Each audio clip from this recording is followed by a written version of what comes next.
ആലുവയിൽ 8ാം ക്ലാസ് വിദ്യാർത്ഥിനിയായ 12 വയസ്സുകാരിയെ കാണാതായ സംഭവത്തിൽ പോലീസ് അന്വേഷണത്തിൽ തൃപ്തിയില്ലെന്ന് കുട്ടിയുടെ കുടുംബം. കുട്ടിയെ ആരോ തട്ടിക്കൊണ്ടു പോയതാണെന്ന് ഉറച്ചു വിശ്വസിക്കുന്നതായും അന്വേഷണം കൂടുതൽ കാര്യക്ഷമമാക്കണമെന്നും കുടുംബം ആവശ്യപ്പെട്ടു. ശനിയാഴ്ചയാണ് കുട്ടിയെ കാണാതായത്.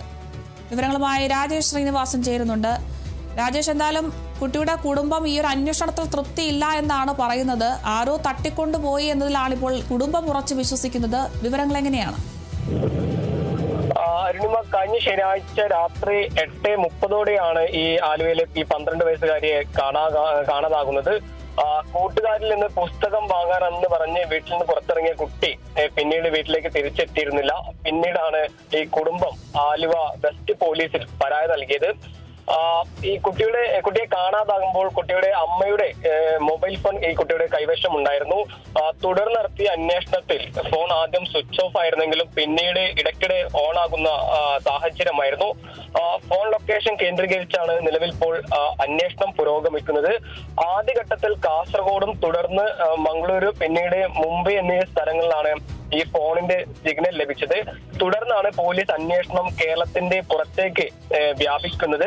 ഇതിന്റെ അടിസ്ഥാനത്തിലാണ് അന്വേഷണം പുറത്തേക്ക് വ്യാപിപ്പിച്ചിരിക്കുന്നത്. അതേസമയം തന്നെ 3 ദിവസമായി കുട്ടിയെ കാണാതായതോടെ കുടുംബം വലിയ ആരോപണം ഉന്നയിക്കുന്നുണ്ട്.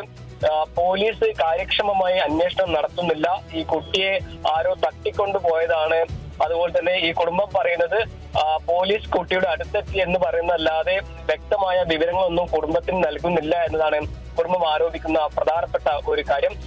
കഴിഞ്ഞ ശനിയാഴ്ചയാണ് ഈ കുട്ടിയെ കാണാതാവുന്നത്. ഈ 3 ദിവസമായി കുട്ടിയെ എവിടെയാണെന്ന് ഈ കുടുംബത്തിന് അറിയില്ല. ഈ സാഹചര്യത്തിൽ കൂടിയാണ് ഈ ഒരു ആരോപണം കുടുംബം ഈ പോലീസിനെതിരെ ആരോപണം ഉന്നയിക്കുന്നത്. എന്തായാലും കുട്ടിയെ കണ്ടെത്താനുള്ള തെരച്ചിൽ അത് കേരളത്തിന് പുറത്തേക്ക് വ്യാപിച്ചിരിക്കുകയാണ് പോലീസ്. ആലുവ വെസ്റ്റ് പോലീസാണ് കേസ് അന്വേഷിക്കുന്നത്. അരുണിമ, ശരി, വ്യക്തമാണ്. ആലുവയിലെ 12 വയസ്സുകാരിയെ കാണാതായ സംഭവത്തിൽ ഇപ്പോൾ പോലീസ് അന്വേഷണത്തിൽ തൃപ്തിയില്ല എന്നാണ് കുടുംബം പറയുന്നത്. കുട്ടിയെ ആരോ തട്ടിക്കൊണ്ടുപോയി എന്നതിൽ തന്നെ ഉറച്ചു വിശ്വസിക്കുകയാണ്. എന്തായാലും അന്വേഷണം കൂടുതൽ കാര്യക്ഷമമാക്കണമെന്നാണ് കുടുംബം ആവശ്യപ്പെട്ടിരിക്കുന്നത്. വിവരങ്ങൾ നൽകിയത് രാജേഷ് ശ്രീനിവാസനാണ്.